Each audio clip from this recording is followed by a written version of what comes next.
ये split lens method है, इसको क्वेश्चन के थ्रू कर लेते हैं।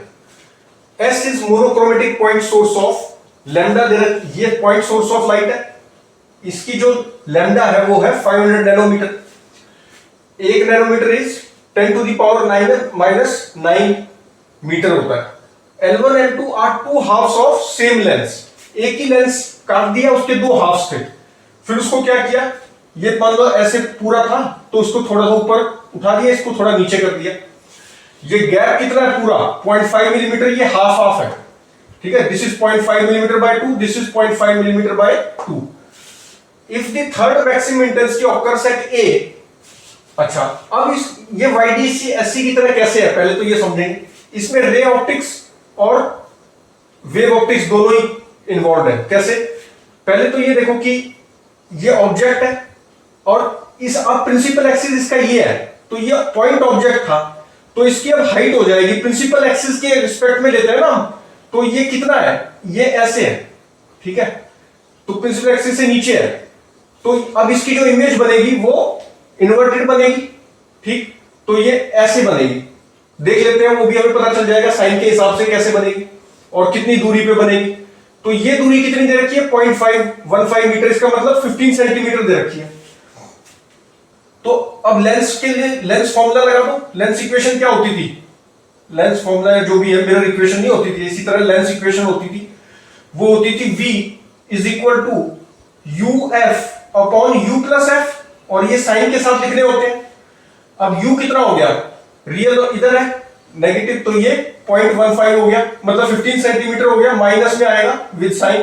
फोकल लेंथ कन्वर्जिंग लेंस है, इसकी क्या होती है, पॉजिटिव होती है, और ये कितनी दे रखी है 10 सेंटीमीटर दे रखी है, अपॉन में U हो गया 15 माइनस 15 प्लस 10, तो ये कितना आ जाएगा, माइनस माइनस तो कैंसिल हो जाएंगे, 150 अपॉन 25 है, सॉरी 5 है, तो 30 हो गया ना, तो 30 सेंटीमीटर आ गया। अब पॉजिटिव साइन के साथ आया, इसका मतलब राइट में बनेगी, यहां से मेजर करते हैं। अच्छा, अब 30 सेंटीमीटर दूर बनेगी यहां से, और मैग्निफिकेशन अगर हम देखें, ऊपर नीचे का भी तो पता होना चाहिए ना, तो मैग्निफिकेशन अगर हम देखें तो इसके लिए ये ऑब्जेक्ट ऊपर की तरफ है ऐसे, ठीक, तो मैग्निफिकेशन क्या होती है V by U, magnification is V by U, minus V by U नहीं होती, ठीक है, V बाय U होती है। तो ये कितना आ गया +30, और U नेगेटिव होता है, रियल ऑब्जेक्ट है, इधर से मेजर कर रहे हैं, तो ये हो गया -15, तो ये कितना आ गया, ये आ गया -2, ठीक है, मैग्निफिकेशन कितना आ गया -2 आ गया। अच्छा, अब हाइट ऑफ ऑब्जेक्ट से कर लो, मैग्निफिकेशन को हम h2/h1 भी तो लिखते हैं, this is height of image and this is height of object, ठीक है। अब हाइट ऑफ इमेज में निकालना चाहता हूं, तो hi मुझे निकालना है। h ऑब्जेक्ट क्या है, हाइट ऑफ ऑब्जेक्ट इज, अगर मैं इसके लिए देखूंगा तो ये नेगेटिव है, इसके लिए देखूंगा तो ये पॉजिटिव है, ठीक, तो ये अगर इसके लिए पहले देखूं तो कितना, तो प्लस माइनस बेसिकली क्या आएगा 0.5 अपॉन 2, 0.5 मिलीमीटर है ये, ठीक है, 0.5 मिलीमीटर बाय 2। अच्छा, तो यहां से क्या हो जाएगा, hi is equal to -2 into 0.5 by 2, यही आएगा प्लस माइनस, तो 2 से 2 कैंसिल हो गया, तो ये कितना आ गया ये आ गया 0.5 प्लस माइनस 0.5 मिलीमीटर, ठीक है, 0.5 मिलीमीटर आ गया ना, प्लस माइनस कितना आ गया, h इज, अच्छा 2 से मल्टीप्लाई भी तो करोगे, तो 2 इंटू D1 करना पड़ेगा, 2 इंटू इसको D1 मान लो ना, ये जो लेंथ है इसको मान लो मैंने D1, तो ये h बाय, ये क्या है D1, इसको D1 लिख देता हूं, प्लस माइनस D1, ठीक है, प्लस माइनस D1 हो गया, तो hi कितना हो गया, hi हो गया प्लस माइनस 2D1। अब ये प्लस माइनस क्या शो कर रहा है, इसके लिए लोगे तो नेगेटिव लेंगे, नेगेटिव नेगेटिव पॉजिटिव हो जाएगा,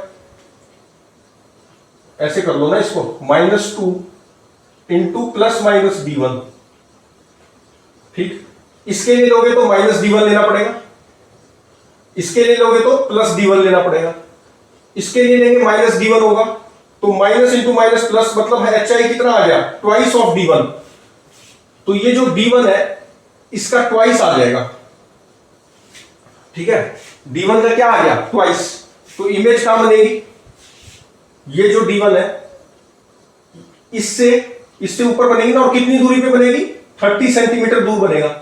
ये कितना है, ये है 130 सेंटीमीटर, तो ये 30 सेंटीमीटर दूर यहां मान लो बन गई, तो यहां बनेगी ये इमेज यहां बनेगी, ठीक है। और इसके लिए इमेज यहां बनेगी,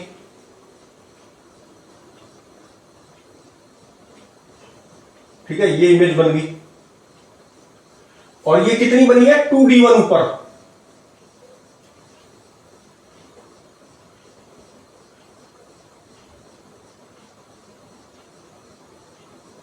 दिस इज 2D1,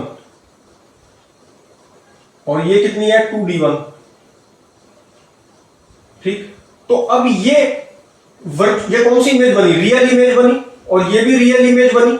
अब ये S1 और S2 एक्ट हो जाएंगे YDSC की तरह, ठीक है, और ये स्क्रीन हो गया। अब ये S1 S2 डिस्टेंस हम निकालना है हमें, स्मॉल d किसके बराबर होगा, जो YDSC में हम लेते थे S1 S2, और ये कितना हो जाएगा, 2D1 4D1, और ये D1 प्लस 2D1 ये हो गए, तो 6D1 हो गया, तो 6D1 आ गया D हमारा। अच्छा, कैपिटल D क्या आ जाएगा YDSC के हिसाब से, ये वाली दूरी होती है, तो ये दूरी कितनी बची, टोटल 130 सेंटीमीटर था, ये 30 सेंटीमीटर है, दिस इज 30 सेंटीमीटर। इमेज कितनी दूर बनी है, 30 सेंटीमीटर, V निकाला था ना हमने, V 30 सेंटीमीटर, तो ये यहां से दूरी है 30 सेंटीमीटर, पूरी 130 है, तो ये दूरी तो D है, दिस इज D, ये D, और ये कितना हो गया, 130 माइनस 30, तो 100 सेंटीमीटर आ गया। D कितना आ गया, 100 सेंटीमीटर आ गया। अच्छा, 6D1 है कितना, D1 की वैल्यू कितनी है, 0.5 मिलीमीटर, तो 0.5 इंटू 10 टू द पावर -1 करना पड़ेगा सेंटीमीटर अगर लेना है तो ये हो जाएगा, ठीक, इतने सेंटीमीटर आ जाएगा, ठीक है। DD1 भी आ गया, या इसको बोल दो, D को क्या बोलोगे, 1.5 मिलीमीटर बोल दो, 6D1 करेंगे ना, तो ये जो सॉल्व करते हैं तो ये कितना आ जाता है हमारा, 1.5 मिलीमीटर आ जाता है।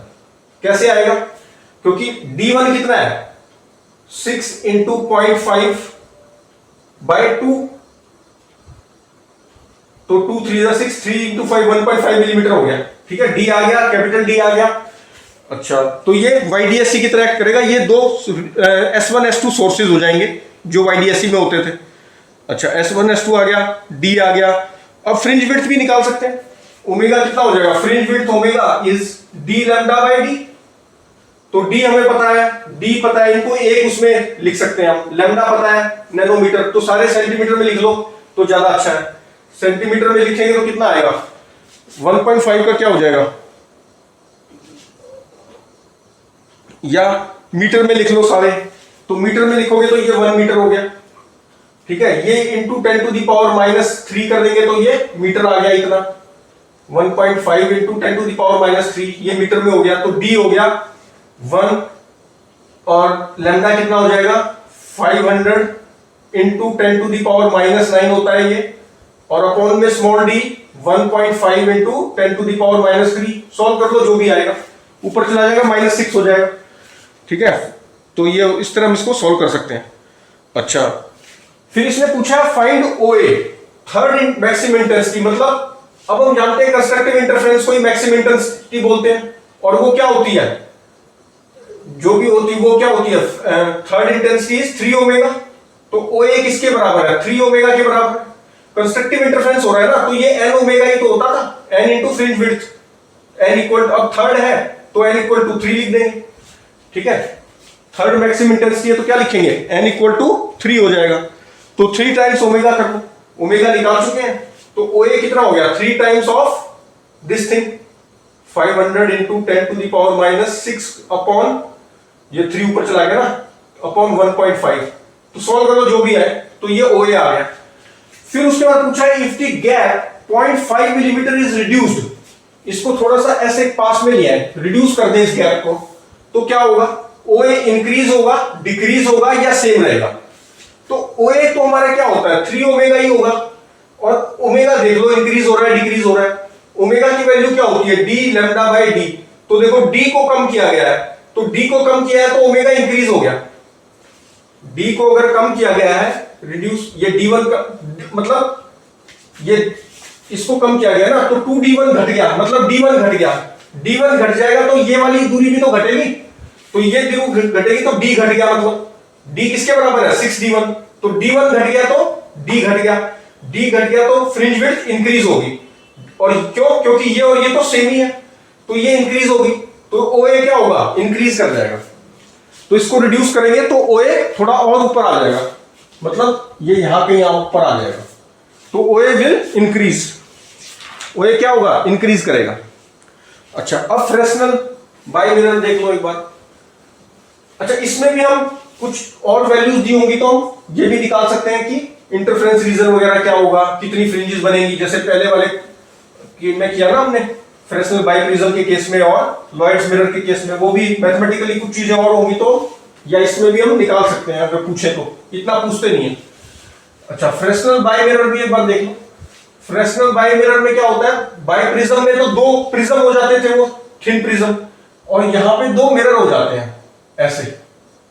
ये मान लो M1 है, ये मान लो मिरर M2 है। मिरर है तो ऐसे जरूर बना दो।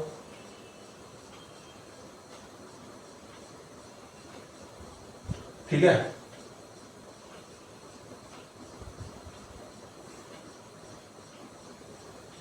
ये है। अब ऑब्जेक्ट यहां रखा है, ठीक, तो इमेज कहां बनेगी, हम जानते हैं कि भाई इसके परपेंडिकुलर यहां बनती है इमेज इतनी दूरी पे, ठीक है। और यहां पर क्या रखा है, यहां पे स्क्रीन होगी अपनी, ठीक, ये स्क्रीन होगी, और ये S हो गया। इसकी जो है इमेज बनेगी वर्चुअल, ये S1 कहलाएगी, और ये जो है अपनी S2 कहलाएगी। यहां पर ये S2 कहलाएगी, ठीक है। मैथमेटिकली चीजें गिवन होंगी तो सिमिलर ट्राइंगल की या जो भी है, तो उससे ये निकल जाएगा, ये D = S1 S2 हो जाएगा, ठीक है। और ये जो अब एक रे तो इससे डायरेक्ट जाएगी, और एक ऐसे रिफ्लेक्शन के बाद आएगी जो ऐसा लगेगा कि यहां से आ रही है, ठीक है। एक लगेगा कि यहां से आई है, और एक रे गई डायरेक्ट, ठीक है, तो ये इंटरफियर कर जाएगी। इसी तरह से यहां पे एक रे आएगी डायरेक्ट, और एक आएगी ऐसे रिफ्लेक्ट करके, ठीक, तो ये लगेगा कि यहां से आई है, इस तरह से होगा, ठीक है। ये ऐसे आई और ये ऐसे गई, ऐसे मान लो ना इसको, ऐसे आई और ऐसे गई, तो ये लगेगा कि यहां से आई है, मतलब पहले ये बना लो फिर ऐसे करके दिखा दो, ठीक। तो ये रे आई तो लगेगा कि इससे आ रही है, तो ये ऐसे इंटरफेरेंस होगा। और चीजें इसमें गिवन होंगी, ये वाली लेंथ या सिमिलर ट्रायंगल की हेल्प से, तो इसमें भी हम इंटरफेरेंस रीजन निकाल सकते हैं, बता सकते हैं कि किसके बीच में रहेगा, ठीक है। अगर हमें निकालना ही है तो मेरे ख्याल से यहां से करना पड़ेगा, तो वो भी जो भी चीजें पूछेंगे तो हम बता सकते हैं, जैसे हमने पहले लॉयड्स मिरर और फ्रेस्नेल बाइप्रिज्म के केस में बताया। तो इसमें ध्यान देने वाली बात क्या है कि ये S1 और S2 ये वर्चुअल सोर्स बने। यहां पर लॉयड्स मिरर में क्या था, एक रियल सोर्स था और एक इमेज थी। फ्रेस्नेल बाइप्रिज्म में क्या था, दोनों वर्चुअल इमेज थी। और यहां पर क्या है, यहां पर भी दोनों वर्चुअल इमेज है। तो जब दोनों वर्चुअल इमेज है तो फेस में कोई चेंज नहीं आएगा, क्योंकि अगर एक होती है तो चेंज आता है पाई का, ठीक है, रिफ्लेक्शन की वजह से। यहां तो दोनों जगह रिफ्लेक्ट हो रहा है, तो क्या होगा कि यहां पर जो YDSE में कंस्ट्रक्टिव इंटरफेरेंस होते थे, और यहां पर भी वहीं पर जिस Y पर वहां कंस्ट्रक्टिव इंटरफेरेंस होते थे, यहां भी वही रिजल्ट रहेंगे कंस्ट्रक्टिव इंटरफेरेंस के लिए। डिस्ट्रक्टिव इंटरफेरेंस जहां होते थे यहां भी वही रहेंगे, चेंज नहीं होंगे, जैसे लॉयड्स मिरर में चेंज हो गए थे ना, क्योंकि एक जगह रिफ्लेक्शन होकर आ रहा था। तो यहां पर वही रिजल्ट रहेंगे, जैसे फ्रेस्नेल बाइप्रिज्म में भी सेम रिजल्ट्स रह रहे थे। तो इस तरह से हम इसको सॉल्व कर लेते हैं, और करेंगे नेक्स्ट में।